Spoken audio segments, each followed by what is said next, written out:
What's up, y'all, and welcome to the second episode of the Intro to the Unknown series.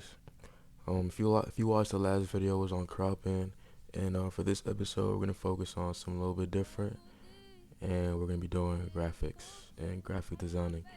I'm probably gonna split this into two parts, so this will be episode 2.1, where it's just like the basics, and then in 2.2, I'm gonna cover like more of the creative stuff, how I edit the renders and all that good stuff with Photoshop, Paint.net, and all that good stuff. But for this video, 2.1 or just episode 2, I'm not sure yet.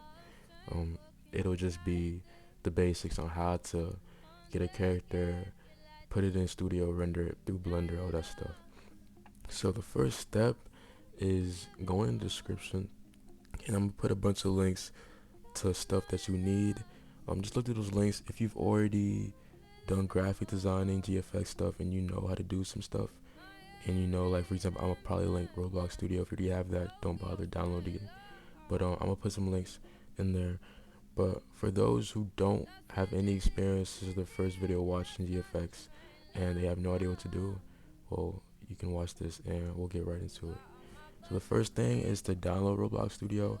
Again, I'll put all the links in the description. You'll find it down there. But download Roblox Studio, and then you want to get this plugin called Load Character, and it's right here. I'll put this also in the description. But you want to install this, and then if you already have Roblox Studio opened, after you install this plugin, you want to close Roblox Studio and then reopen it. So after you've done that, open up Roblox Studio and then come over to the plugins tab in this top left corner, and then you want to click on the load character selection. Then after you've done that, the next step is to find whatever character you want to render. For this tutorial, I'm gonna just do myself. So just type in the name, and then very important, you want to do spawn at origin. So if this isn't checked, you want to check that, and then you want to do spawn R6. And then if it's not spawning, where it's like, touching the base plate, just move it up. You can click on home and then click on move, and it'll move the character up for you. So after you've done that, you have your character here. You want to select the skins and the hats. So for my character, I don't have any hats.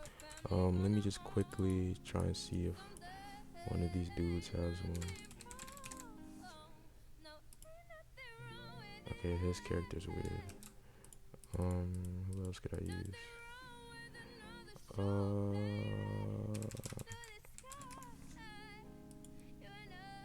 I'm gonna use K-Pax after this. It's a good example. But the basics is you want to get the character, click on the character, and then you want to go into the little selection explorer tab, and then what you want to do is you want to get the head layer. You want to click on the head layer, and then you want to press shift and click on the torso layer. And after you've done that, right click on the selection and then do export selection. And when you do this, what you want to do is in your file explorer, you want to make a file or folder that is dedicated to skins. And when I say skins, it's the things that you export into Blender, which will be the next step, or the next step after the next step. But you just make a folder. You can put all your skins, and when you do that, you want to make a folder that's gonna store the default skins. And the way I do that, I just made it called figure, and then basically what you want to do, make that folder, click on the figure folder, and then just click on yes. So for example, if I want to make a new one, I could say, I can make it called skins, and then just do save. And then whenever you export your skin, which is like the characters, like shirts and the pants, and then if I had hats, like the skins or the templates on the hats, you want to paste in that same skins file, just to make things more simple and declutter your files. So yeah, I'm not gonna make a new one, but just paste it in your skins designated object file. So click on yes. And the next step is for hats. So for this, I'm going to use K-Pax hats. And it's very important whenever you spawn another character, they always are in the origin. If they're not in the origin, it's going to be a pain to move them over in Blender. So let's say you're trying to mess with someone who has hats. The way you do hats is 2 steps. So depending on what type of hats they have, it's gonna either take a longer or a shorter time. So for K-Pack, he has two different type of hats. The way I classified is chest hats and head hats. So chest hats are hats that are attached to like the chest or the back or the waist. Head hats are hats that are attached to the head. And what you want to do is you want to select the head hats, and then you want to export them separately from the chest hats. So he only has two hats. One is a head hat, which is this, and then the other is a chest hat, which is the neck one. So what I do first is I always export the head hat first. So just click on the head hat. If it were multiple hats, you just click on and then control, and then you can click on multiple as usual. But click on the head hat and then export it like we did with the skin. And then for this though, you do want to make a separate file. So I just name it KPAG hat, and I say hat for the chest or for the head hat, and then save that. And then for the neck or the chest hats, do the same thing. Select it if there's multiple. Right click, export selection, and then do KPAG chest. And then there you go. And if it was multiple, just select the multiple. But that's pretty much it for that. Should I mess with K-Pax? Nah, fuck K-Pax. I'm gonna use mine again. I already saved it, but I'm gonna just paste it here. But yeah, do the same thing. I'm gonna just do the same process again so y'all can see again. Again, head, shift, torso, right click, export selection, figure, done. And since I don't have hats, I'm done. If you don't have any hats, just skip on. And then the next step is to download Blender. I'm also gonna link a 3.0 download. Try and download the version I do put in the description. As long as you download after 2.8, I think it doesn't really matter. But I think I run either Blender 3.1 or 3.0. So yeah, if you are a little bit worried about which version to get, just get 3.0. You'll be fine. And then what you want to do is after you download Blender, open it up, you'll get to this screen. And what you do here is I'm always going to link a Blender file, and you want to download that as well. And what that Blender file is, it's a rig file, so you can like manipulate the movements and all that good stuff. And what you want to do is I'm going to name it update default, or it's already named update default, and it's a Google Drive. So you just download that. Once you download that, you can upload it, and once you, or not upload it, but open it. Once you open it, come over here to open. It's already in my recents, so just click on whatever file. If you want to open it default, you can go to open, and then whatever file or folder you saved it in, just open it from there. Basic stuff. But yeah, open it, and then it'll come here. And it's very scary if you haven't opened Blender before. It's very easy, just stick to the basics. And as you keep doing more renders and stuff, you'll see more stuff. But yeah, I'm gonna go through a lot of just the little basic stuff. So yeah, this right here are like the viewport settings. If you have a good CPU or GPU rather, you could basically see what your render will look like before you render it. It's a bit of a tax on your GPU if you don't have a good GPU, but yeah. And then you have this one, which is like another setting which kind of shows you the skin, but it doesn't show you exactly how it will look when it's rendered. I use this just so that it makes my job a little bit faster when I'm posting and rendering stuff. So I don't, but I also put this sometimes. It doesn't really matter. Anyways, the next step after you've messed with the viewports is to upload your skin into the rig. And the way you do this, you want to click on the rig's head, and if you don't see this, make sure you change this to object. Sometimes it's in world, don't worry about that, but if it's not in object, just change it to object right here. So click on the head, click on object if it's not, and then on this little text node right here, these are called nodes, click on the open image, and then what you want to do is go to the file where you saved those skins, and you should see all these different skins. Whatever the name of the character that you selected will be here. I only selected the skin from my character. If I select the K-Pax, it will be here too. But yeah, just click on that, and then boo, you'll have your skin on the rig. And after you've done that, since I don't have any hats, I'm technically done. So let me actually I'm gonna use K-Pax hats. But yeah, if you don't have any hats, and for me I have headless, so I just delete the head. But if you don't have headless, whatever. But after you done that, if you don't have hats, you're pretty much done with the posting skins over. But let's just do if you do have hats. So let me use K-Pack's hats. Sorry, K-Pack, fuck you. So you want to go to import in the file selections, click on wavefront OBJ, and then you want to go to the skins folder that you were in before. So find that. Actually, I'm tripping. No, that's a lie. I'm go to the skins folder, and then you want to find the hats that you named earlier on. So it's two hats. It's K-Pack chest and hat.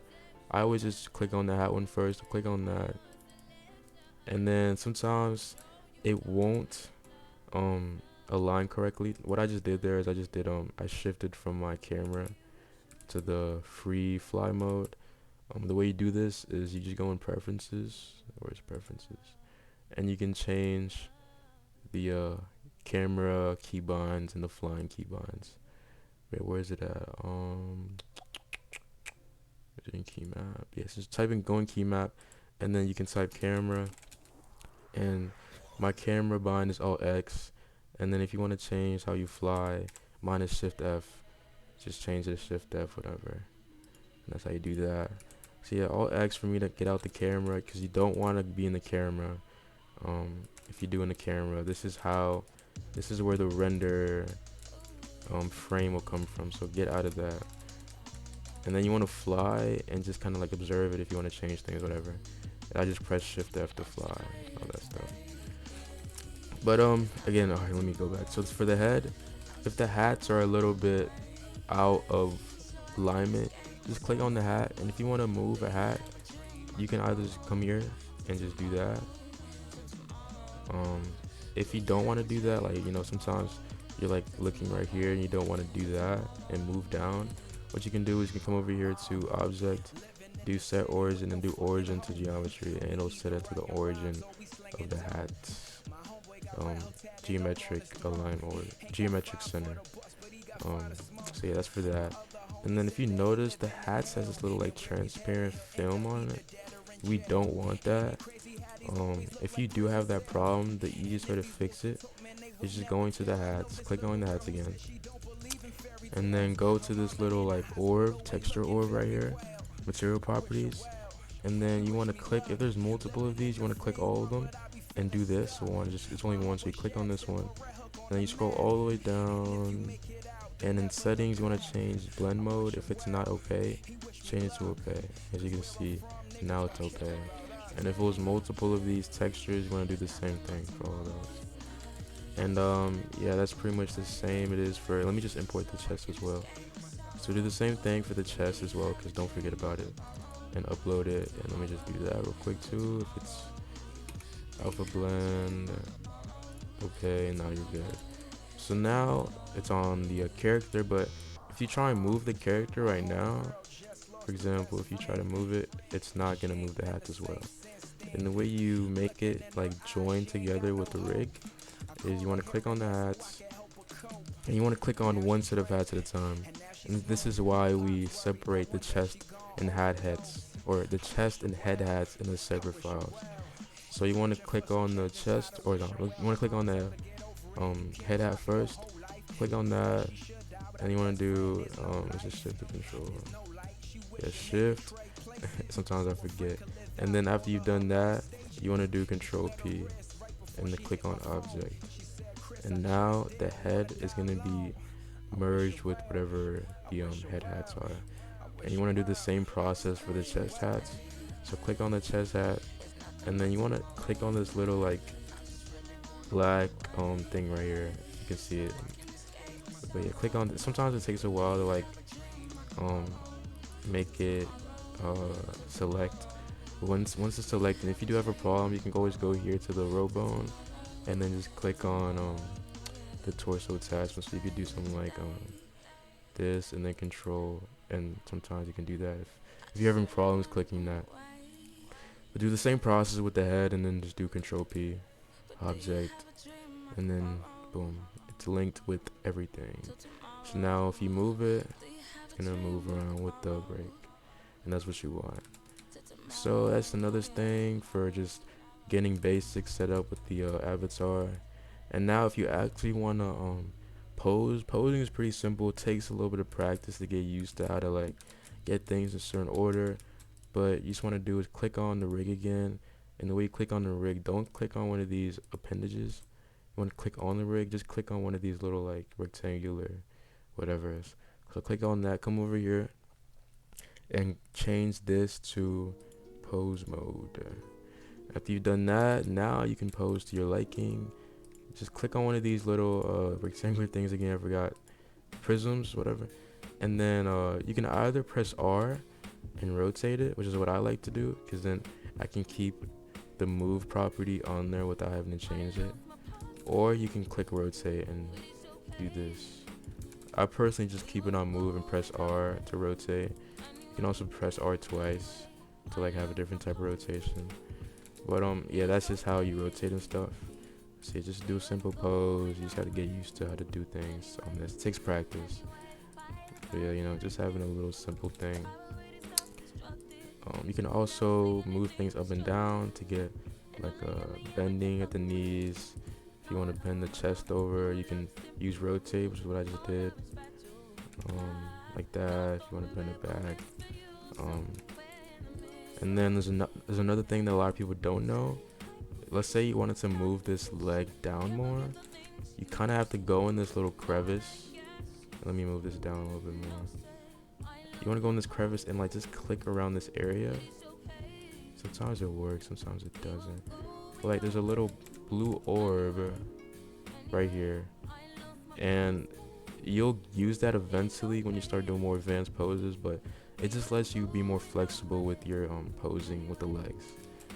And that's pretty much it for posing. I mean, it just takes practice and to get used to like all the different styles and like all the different poses, and eventually you'll be cranking out stuff pretty quickly. See, let's just do a simple thing. Looks mad stupid. Alright, but then after you've done posing it and you're comfortable with how you look, what you want to do for rendering is very simple. Just come over here, and actually what I like to do for it, so I do Alt X to go back to my camera and just make sure that I have the right angle for the camera for the render. So make sure you get the right angle, whatever. And after you've done that, to render again, come over here, click render, and then just do render image. And it'll take a while, and actually after this renders, I'll show y'all a way to make the renders go by quicker if your GPU isn't the best. I put my render settings kind of high because I have a decent PC, but I know some of y'all don't have the luxury. So after this renders, I'm gonna just show y'all another way to make it render a little bit more quickly. Because if you do use the update file, it'll use the settings that I've spent my time trying to perfect. So yeah, if you use the update file, it would use the settings that I'm using right now. But after this renders, I'm gonna show y'all how to tweak some of the settings and make it render a little bit more quickly. But as you can see, pretty good render quality in my opinion. Yeah, so pretty solid. And if you want to get out of this, just click X. It'll delete out of this render window, and it'll go back to this. So then what you want to do, if you want to tweak the render speed, you can come over here to render properties, and then by default I'm pretty sure renders like 64, but I made this like 400 because it just makes it a little bit teeny more what's the word, like that makes the quality just a little bit more better, or a little bit better. But it's not even that much of a difference. If you're experiencing slow render speeds, you can put this back at like 50, and then put viewport back at like 50 as well, or 45, doesn't really matter. And then, for example, if I render it now, it'll take like half as much time. Just give it a second, and see, it took like half the time, and it looks pretty much exactly the same, but just a tiny bit not as good. You won't really notice it, honestly, but for me, I don't mind waiting the extra couple seconds because I'm often doing other stuff as I'm rendering. So yeah, that's one way to edit the render speed if you're having problems. You can also just change the resolution size. My monitor is a 2K monitor, so I just put it at 2K resolution. But if you have like a 1K monitor or whatever, where you don't really care about the resolution, you can always decrease it, and then it'll also increase the render speed. Yeah. So that's that for rendering. I think that's everything. If you have any questions, because this is gonna be the first episode, the next part of episode 2 is gonna be more about the what do I say, actual editing, how to get the render. Actually, yeah, let me cover that. Just a quick one. After you've rendered it, you can do view render to get your render again. And then if you want to export it, go to image and then do save as. And then after that, again, you can make another file where you store your renders at. I already have one. And then just give it a name.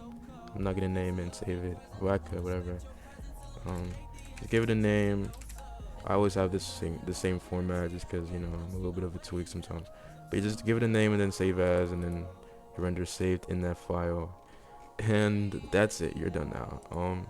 The next part of this episode will be more on how I take that render and make an actual GFX out of it. That part honestly takes way more time than the actual rendering process, so that might be a little bit of a long video, and that's why I chose to split it up. But yeah, thank you for watching. If you found this helpful, you know, put a like, subscribe, whatever. But I'll see y'all next time, and into the unknown. See ya.